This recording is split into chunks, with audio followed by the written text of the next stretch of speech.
اور اللہ کے نبی صلی اللہ علیہ وسلم نے فرمایا وَالرَّجُلُ فِي أَهْلِهِ رَاعٍ، اور آدمی اپنے گھر والوں کے سلسلے میں ذمہ دار ہے۔ ہم ہر اعتبار سے ذمہ دار ہیں۔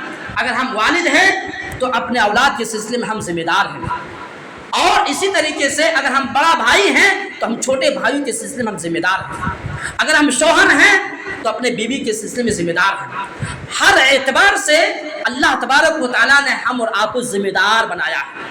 اور اللہ کے نبی صلی اللہ علیہ وسلم نے فرمایا کہ اگر انسان اپنی ذمہ داری کو صحیح معنوں میں ادا نہیں کرتا ہے، غفلت و سستی کا مظاہرہ کرتا ہے، تو یقین جانیے کہ ایسے لوگوں کا معاملہ بہت سنگین ہونے والا ہے، ایسے لوگوں کا معاملہ بہت خطرناک ہونے والا ہے۔ اسی لیے اللہ کے نبی صلی اللہ علیہ وسلم نے ایک دوسری حدیث کے اندر ارشاد فرمایا، جیسا کہ صحیح ابن حبان کی روایت میں ہے، کہا ان اللہ کل راع اما استرعاہ، کہ اللہ تبارک و تعالیٰ ہر شخص کو ذمہ دار بنایا ہے، اور اللہ تبارک و تعالیٰ اس کی ذمہ داری کے بارے میں پوچھے گا احفظا، کیا تم نے اس ذمہ داری کو ادا کر دیا تھا، اس ذمہ داری کو تم نے حفاظت کیا تھا، ام ضیع، یا تم نے اسے ضائع برباد کر دیا تھا۔ حتی یسأل الرجل عن اہل بیتہ، یہاں تک کہ انسان کو اس کے گھر والوں کے بارے میں پوچھے گا۔ یعنی اللہ تبارک و تعالیٰ ہر ایک سے اس کی ذمہ داری کے بارے میں پوچھے گا، چاہے وہ ذمہ داری چھوٹی ہو چاہے بڑی ہو، ہر ایک کے سلسلے میں اللہ تبارک و تعالیٰ کل قیامت کے دن ہماری ذمہ داری کے بارے میں پوچھے گا۔ میرے اسلامی بھائیوں، اسی لیے آپ دیکھیں گے کہ انسان اگر ذمہ داری کو صحیح معنوں میں ادا نہیں کرتا ہے، یا ایسی چیزوں کی ذمہ دار بن جاتا ہے جس کا وہ اہل نہیں ہے، تو پیارے نبی صلی اللہ علیہ وسلم نے فرمایا کہ یہ قیامت کی نشانی ہے۔ اگر انسان کسی چیز کا اہل نہیں ہے اور اس کو وہ اہل بنا دیا جائے، اس کو وہ ذمہ داری سونپ دی جائے، تو یقین جانیے کہ یہ قیامت کی نشانی ہے۔ اسی لیے بخاری کی ایک روایت میں ابو ہریرہ رضی اللہ تعالیٰ عنہ سے مروی ہے، وہ بیان کرتے ہیں کہ بینما نبی صلی اللہ علیہ وسلم فی مجلس، کہ ہم لوگ ایک مجلس میں اللہ کے نبی صلی اللہ علیہ وسلم کے درمیان بیٹھے ہوئے تھے۔ یحدث القوم، اللہ کے نبی صلی اللہ علیہ وسلم لوگوں سے بات کر رہے تھے، جاءہ اعرابی، ایک اعرابی اللہ کے نبی صلی اللہ علیہ وسلم کے پاس آیا، فقال، اور کہا متی الساعہ، قیامت کب آئے گی، متی الساعہ، قیامت کب آئے گی۔ فمضى رسول اللہ صلی اللہ علیہ وسلم یحدث، اللہ کے نبی صلی اللہ علیہ وسلم صحابہ کرام کو باتیں بیان کرنے میں مشغول رہے۔ فقال بعض القوم، تو بعض لوگوں نے کہا کہ شاید نبی صلی اللہ علیہ وسلم نے ان کی بات کو نہیں سنا، یا اللہ کے نبی صلی اللہ علیہ وسلم کو بات پسند نہیں آئی، اور بعض لوگوں نے کہا بل لم يسمع، اللہ کے نبی صلی اللہ علیہ وسلم نے ان کی بات سنی ہی نہیں ہے۔ حتی اذا قضى حدیثہ، یہاں تک کہ جب اللہ کے نبی صلی اللہ علیہ وسلم صحابہ کرام سے حدیث بیان کر کے فارغ ہوئے، تو اللہ کے نبی صلی اللہ علیہ وسلم نے فرمایا این اراہ السائل عن الساعہ، وہ صحابی کہاں ہے، وہ آدمی کہاں ہے جو ابھی مجھ سے قیامت کے بارے میں پوچھ رہے تھے۔ قال، تو اس آدمی نے کہا ہاں انا یا رسول اللہ، اے اللہ کے رسول میں یہیں پہ ہوں۔ تو اللہ کے نبی صلی اللہ علیہ وسلم نے فرمایا فاذا ضیعت الامانہ، جب امانت ضائع و برباد ہونے لگ جائے، فانتظر الساعہ، تو سمجھ جاؤ کہ قیامت قریب ہے۔ جب امانت ضائع اور برباد ہونے لگے جائے تو تم قیامت کا انتظار کرو۔ قال، کہا کیف اذاعتها، پوچھا گیا کہ امانت ضائع کرنے سے کیا مراد ہے، امانت ضائع کیسے کیے جا سکتے ہیں۔ قال، تو اللہ کے نبی صلی اللہ علیہ وسلم نے فرمایا اذا وسد الامر الى غیر اہلہ، جب ذمہ داری ایسے لوگوں کو سونپ دی جائے جو ذمہ داری لینے کے اہل ہی نہیں ہیں، جو ذمہ داری ادا کرنے کے اہل نہیں ہیں، پھر بھی اس کو ذمہ دار بنا دیا جائے گا، فانتظر الساعہ، تو تم قیامت کا انتظار کرو۔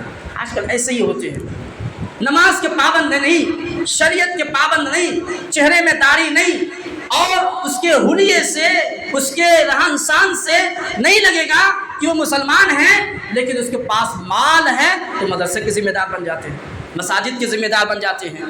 اب ہوتا کیا ہے بھائی، اگر کوئی انسان ریگولر نماز پڑھنا نہ آتے ہوں تو اسے کیا پتہ چلے گا کہ مسجدوں میں کیا چیز کمی ہے، کن چیزوں کی ضرورت ہے، کس طریقے سے ہمیں درس دلوانا چاہیے، کس طریقے سے ہمیں مسجد کو چلانا چاہیے، جب وہ خود ہی دین سے نہیں جڑے ہوئے ہیں، خود ہی دین کے پابند نہیں ہیں، وہ خود ہی اس چیز کے اہل نہیں ہیں، لیکن لوگوں نے اس کو اس چیز کا اہل بنا دیا مال کی وجہ سے، پیسے ہونے کی وجہ سے، تو کہا کہ اللہ کے نبی صلی اللہ علیہ وسلم نے سمجھو کہ تم قیامت کا انتظار کرو ایسے ہو۔ آج کل ایسے ہی ہو رہا ہے۔ تو جو انسان ذمہ داری کے اہل نہ ہو اس کو وہ ذمہ داری سونپ دی جائے، تو کہا اللہ کے نبی صلی اللہ علیہ وسلم نے کہ تم قیامت کا انتظار کرو۔ میرے اسلامی بھائیوں، ذمہ داری اگر انسان صحیح معنوں میں ادا کرتا ہے اور اپنے ذمہ داری کی حفاظت کرتا ہے تو پیارے نبی صلی اللہ علیہ وسلم نے یہ بشارت دی ہے کہ اللہ تبارک و تعالیٰ اسے اپنے نور میں رکھیں گے، اپنے روشنی میں رکھیں گے، اور اللہ تبارک و تعالیٰ اسے اپنے قریب رکھیں گے۔ اللہ کے نبی صلی اللہ علیہ وسلم نے فرمایا کہ المقسطون یوم القیامت علی منابر من نور عن یمین الرحمن، کہا کہ عدل و انصاف کرنے والے، ذمہ داری کی حفاظت کرنے والے، ذمہ داری کو ادا کرنے والے لوگ رحمان کے داہنے جانب کے روشنی کے ممبروں پر ہوں گے۔ اللہ اکبر۔ ذمہ داری کو ادا کرنے والے، ذمہ داری کی حفاظت کرنے والے، عدل و انصاف سے کام لینے والے لوگ اللہ رب العالمین کے داہنے طرف روشنی کے ممبروں پر ہوں گے۔ وَكِلْتَا يَدَيْهِ يَمِينٌ، اور کہا کہ اللہ رب العالمین کے رحمان کے دونوں ہاتھ داہنے ہی ہیں۔ المقسطون علی اہلی، اپنے گھر والوں کے سلسلے میں عدل و انصاف سے کام لینے والے ہوں، اپنے گھر والوں کے سلسلے میں ذمہ داری کو صحیح معنوں میں ادا کرنے والے ہوں، وہ اولادہم، اور اپنے اولاد کے سلسلے میں صحیح معنوں میں عدل و انصاف سے کام لینے والے ہوں۔ ہمارے یہاں عام طور پر اولاد کے تئیں بڑے غلط نظریے ہیں، بڑے غلط نظریے پائے جاتے ہیں والدین کے یہاں۔ اگر بچہ صحیح معنوں میں کما رہا ہے، اچھا کما رہا ہے، تو اس کو اپنے قریب کرتے ہیں اور اس سے زیادہ مال دولت دیتے ہیں، اور جو نہیں کما رہے ہیں اس کو کم دیتے ہیں۔ یہ ناانصافی ہے۔ کیوں؟ اس لیے کہ رشتے یہ خون کی وجہ سے ہوتے ہیں، یہ حسن سلوک سے نہیں۔ میراث کا بھی یہ مسئلہ ہمارے یہاں کیا ہوتا ہے، ایک بچہ صحیح آپ کے ساتھ سلوک کر رہا ہے، اچھے سے پیش آ رہا ہے، تو اپنے پراپرٹی میں سے اس کو زیادہ دے دیتے ہیں، جبکہ میراث کا تعلق، تحفہ اور ہدیے کے تعلق یہ خون سے ہوتا ہے، اچھے سلوک اور اچھے برتاؤ سے نہیں ہوتا ہے۔ اگر وہ اچھا سلوک کر رہا ہے، اچھا برتاؤ کر رہا ہے، تو اللہ رب العالمین کے پاس اجر پائے گا، اللہ رب العالمین کے پاس وہ اچھا بدلہ پائے گا۔ اگر نہیں کر رہا ہے تو اللہ رب العالمین کے یہاں پائے گا اپنے نتیجے۔ لیکن آپ والدین ہونے کی حیثیت سے آپ کا وہ خون ہے، تو اس ناحیے سے آپ اپنے تمام اولاد کے سلسلے میں عدل و انصاف سے کام لیں، جب تک وہ مسلمان ہے، چاہے وہ نافرمان ہو، چاہے وہ فرما بردار ہو، ہر اعتبار سے آپ اس کے تئیں عدل و انصاف سے کام لیں۔ تو کہاں وہ اولادہم، اور اپنے اولاد کے سلسلے میں عدل و انصاف سے کام لیتے ہو، اپنے اولاد کی ذمہ داری کو ادا کرتے ہیں۔ اولاد کے سلسلے ہماری سب سے اولین ذمہ داری کیا بنتی ہے کہ ہم اپنے اولاد کو سب سے پہلے مسلمان بنائیں، شریعت کا پابند بنائیں۔ آج بہت سے ایسے بچے ہیں جن کو کلمہ طیبہ معلوم نہیں ہے، دوسرا کلمہ معلوم نہیں ہے، بس مسلمان گھر میں پیدا ہوگا اپنا مسلمان کہلا رہے ہیں۔ تو اگر وہ بچہ شریعت کے پابند نہیں بنیں گے، اگر وہ گناہگار ہوں گے، تو کیا ہم نے اپنے ذمہ داری میں کوتاہی نہیں کی؟ کیا ہم نے اپنے ذمہ داری میں خیانت سے کام نہیں لیا؟ کیا ہم نے اپنے ذمہ داری کو ضائع و برباد نہیں کیا؟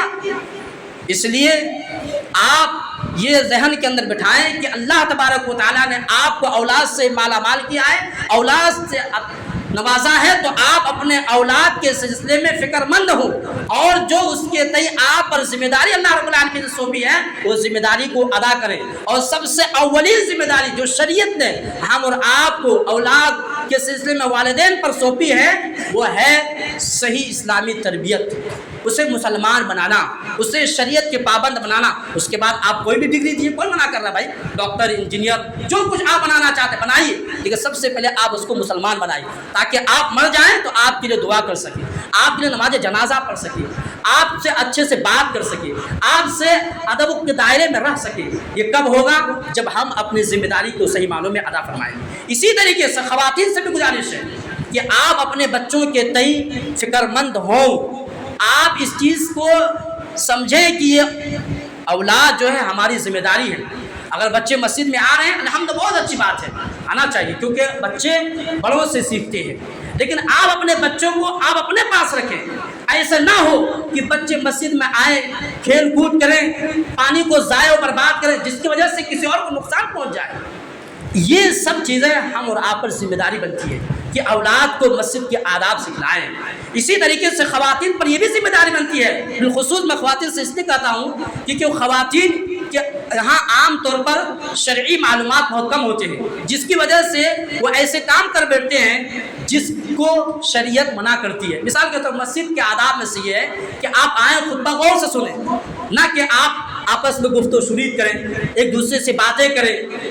تو یہ سب چیزیں انسانوں کو سمجھنا چاہیے کہ ہماری ذمہ داری ہے اور اللہ رب العالمین قیامت کے دن ہم سے ہماری ذمہ داری کے بارے میں پوچھے گا. کہا وما ولو, اور جس چیز کا وہ ذمہ دار ہے اگر اس ذمہ داری کو ادا کرتا ہے تو پیارے نبی صلی اللہ علیہ وسلم نے یہ بشارت دی ہے کہ اللہ تبارک و تعالیٰ قیامت کے دن اسے نور کے ممبروں پر رکھیں گے. اللہ اکبر. اسی طریقے سے میرے اسلامی بھائیوں, ہم اور آپ کئی اعتبار سے ذمہ دار ہیں. اگر آپ کے پاس علم ہے تو آپ ذمہ دار ہیں کہ آپ دوسروں کو پہنچائیں, لیکن بیسک چیزیں کیوں؟ اس لیے کہ آپ کے پاس شریعت کی گہرائی کا علم نہیں ہے. آپ کو جس چیز پر بالکل پرفیکٹ علم ہے, یقینی علم ہے, آپ لوگوں تک پہنچائیں. بھائی کون نہیں جانتا ہے کہ بیڑی سگریٹ پینا یہ حرام ہے؟ کون نہیں جانتا ہے کہ راستے میں گندگی پھیلانا یہ حرام ہے؟ کون نہیں جانتا ہے کہ مسجد میں بدتمیزی کرنا, مسجد میں شور و شرابہ کرنا, مسجد کے بے ادبی کرنا یہ اسلام اس کی اجازت نہیں دیتا, یہ حرام ہے؟ یہ سب چیزیں جانتے ہیں تو آپ اسے روکیں. آپ جانتے ہیں کہ نماز ضائع کرنا اور نماز کو چھوڑنا یہ گناہ ہے تو آپ لوگوں کو سمجھائیں کہ بھائی آپ نماز پڑھیں, آپ نماز جو چھوڑ رہے ہیں کہ بہت بڑا آپ گناہ کے مرتکب ہو رہے ہیں. تو سب سے پہلے ہمیں جو کچھ علم ہے ہم لوگوں تک پہنچائیں, یہ ذمہ داری ہم اور آپ پر بنتی ہے. اسی طریقے سے اگر آپ کے پاس علم نہیں ہے لیکن اللہ رب العالمین نے آپ کو مال و دولت سے نوازا ہے, بہت مال دیا ہے, اب مال کے ذریعے بھی دین کی خدمت کر سکتے ہیں, مال کے ذریعے بھی آپ اپنی ذمہ داری کو ادا کر سکتے ہیں کہ اللہ میرے پاس علم تو نہیں ہے, میں علم کے ذریعے ذمہ داری کو تو ادا نہیں کر سکتے, اللہ مجھے آپ نے مال دیا ہے, اللہ میں مال کے ذریعے تیرے دین کی خدمت کروں گا, اللہ میں مال کے ذریعے تیری شریعت کو میں پھیلاؤں گا. اللہ رب العالمین مال دیا ہے, کتاب آپ نشر کر دیے, کتابیں آپ شائع کر دیے, مسجدوں میں آپ نے جو مینٹننس کی چیزیں ہیں وہ آپ لا کر دے دیے, مسجد میں آپ خرچ کر رہے ہیں, مدرسوں میں آپ لگا رہے ہیں, غریب غربا میں آپ خرچ کر رہے ہیں, رشتہ داروں میں آپ خرچ کر رہے ہیں. تو یہ سب کے سب ذمہ داری ادا کرنے کے فہرست میں آتے ہیں. اسی طریقے سے اللہ رب العالمین نے آپ کو طاقت دی ہے, قوت عطا فرمائی ہے, تو آپ طاقت و قوت کے ذریعے آپ دین کی خدمت کر سکتے ہیں. کسی کمزور پر ظلم کیے جا رہے ہوں, آپ کے پاس طاقت ہے کہ اس مظلوم کمزور کی مدد کر سکیں تو آپ طاقت سے مدد کریں, یہ دین کی خدمت ہے. کسی کمزور کے زمین کو مال کو غصب کیا جا رہا, آپ کے پاس طاقت ہے کہ اس کے مال کو ہم واپس دلا سکتے ہیں تو آپ اپنی طاقت کو استعمال کر کے اس کو حق دلوائیے. اسی لیے ابن باز رحمہ اللہ کے پاس ایک آدمی آئے اور ابن باز رحمہ اللہ نے اس کے شولڈر یعنی کندھے کو پکڑے, بازو کو پکڑے تو بہت موٹے نظر آئے, کیونکہ ابن باز یہ نابینا شخص تھے, وہ آنکھوں سے معذور تھے, دکھائی نہیں دیتے تھے, وہ بازو کو پکڑے تو بہت موٹے موٹے نظر آئے. تو ابن باز رحمہ اللہ نے ایک تاریخی جملہ کہا جو آب زمزم سے لکھنے کی ضرورت ہے. ابن باز نے کہا کہ اللہ رب العالمین نے مجھے علم دیا ہے, میں علم کے ذریعے خدمت کر رہا ہوں, میں علم کے ذریعے لوگوں کو دین پہنچا رہا ہوں. اللہ رب العالمین نے تجھے طاقت دی ہے, تو طاقت کے ذریعے دین کی خدمت کرو, تم طاقت کے ذریعے دین کی خدمت کرو اور میرے اور تمہارے اجر میں کوئی ڈفرینس نہیں ہوگی. آپ ذرا تصور کیجئے کہ اللہ تبارک و تعالیٰ نے آپ کو جس چیز سے, جس خوبی سے نوازے ہیں, آپ اس خوبی کے ذریعے لوگوں کی مدد کریں, دین کی اور دین اور شریعت کی خدمت کریں, آپ اپنے ذمہ داری ادا کرنے کے فہرست میں آئیں گے. اسی لیے آپ دیکھیں گے اللہ رب العالمین نے قرآن کریم کے اندر فرمایا اِنَّا عَرَضْنَا الْأَمَانَةَ عَلَى السَّمَاوَاتِ وَالْأَرْضِ وَالْجِبَالَ فَأَبَيْنَ أَن يَحْمِلْنَهَا وَأَشْفَقْنَ مِنْهَا کہ اللہ رب العالمین نے امانت کو زمینوں پر, آسمانوں پر, پہاڑوں پر اللہ رب العالمین نے اتارا. اللہ رب العالمین نے اپنی امانت کو آسمانوں پر, زمینوں پر, پہاڑوں پر سونپی فَأَبَيْنَا أَن يَحْمَلْنَهَا، تو ان تمام لوگوں نے اس امانت کو اٹھانے سے انکار کر دیا. وَأَشْفَقْنَ مِنْهَا، اور ڈرنے لگے. وَحَمَلَهَا الْإِنسان، لیکن انسان نے اس امانت کو اٹھا لیا. وہ امانت کیا ہے؟ شریعت، دین، قرآن، احادیث، یہ سب ساری چیزیں کیا امانت ہے. تو یہ ساری امانت کو آسمان، زمین اور پہاڑ یہ سب اٹھانے سے انکار کرے. کیوں؟ کیونکہ اس کو پتا تھا کہ یہ امانت لینا کمال نہیں ہے. اس امانت کو ہم لے لیں یہ کمال نہیں، اس امانت کی ادائیگی یہ اصل ہے، اور ہم ادا نہیں کر سکتے. ہم اس امانت کو ادا نہیں کر سکتے. ہم انسانوں نے اس امانت کو لیے ہیں، شریعت کو ہم نے قبول کیے ہیں، قرآن اور حدیث کو ہم نے قبول کیے ہیں. تو ہماری ذمہ داری بنتی ہے کہ ہم شریعت کے پابند بن کر کے زندگی گزاریں، ہم دین پر چل کر کے زندگی گزاریں. کیوں؟ اس لیے کہ اگر اس امانت میں ہم نے خیانت سے کام لیے تو یقین جانیے کہ ہمارا معاملہ بہت خطرناک ہوگا. اور کہیں ایسا نہ ہو کہ اللہ کے نبی صلی اللہ علیہ وسلم نے جو بیان فرمائے، جو وعیدہ بیان فرمائے کہ ایسے انسان پر جنت حرام کر دیے جاتے ہیں، کہیں ہم اس فہرست میں نہ آ جائیں. اس لیے کوشش کریں کہ اللہ رب العالمین نے ہم اور آپ کو جس اعتبار سے ذمہ دار بنایا ہے ہم اس ذمہ داری کو ادا کریں، ہم اس ذمہ داری پر کاربند رہیں، اس ذمہ داری کی حفاظت کریں. اور سب سے اولین ذمہ داری جو ہے وہ ہے شریعت کے پابند. سب سے اولین ذمہ داری جو اللہ رب العالمین نے ہم اور آپ کو سونپی ہے وہ ہے شریعت، دین، اسلام. اس لیے ہم شریعت اور دین اور اسلام کے دائرے میں رہ کر کے زندگی گزاریں.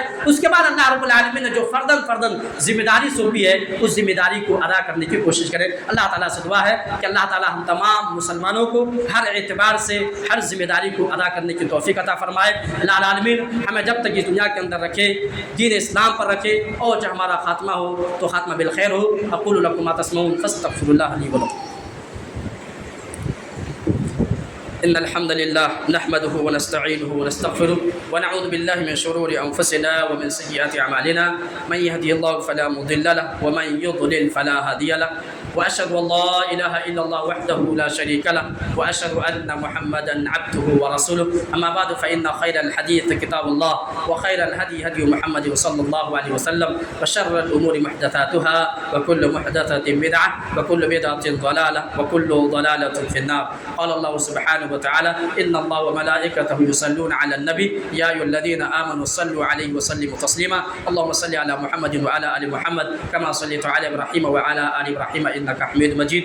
اللهم بارك على محمد وعلى آل محمد كما باركت على إبراهيم وعلى آل إبراهيم إنك حميد مجيد. عباد الله رحمكم الله، إن الله يأمر بالعدل والإحسان وإيتاء ذي القربى وينهى عن الفحشاء والمنكر والبغي يعظكم لعلكم تذكرون. اذكروا الله ذكركم ولذكر الله أكبر والله يعلم ما تصنعون. قوموا للصلاة.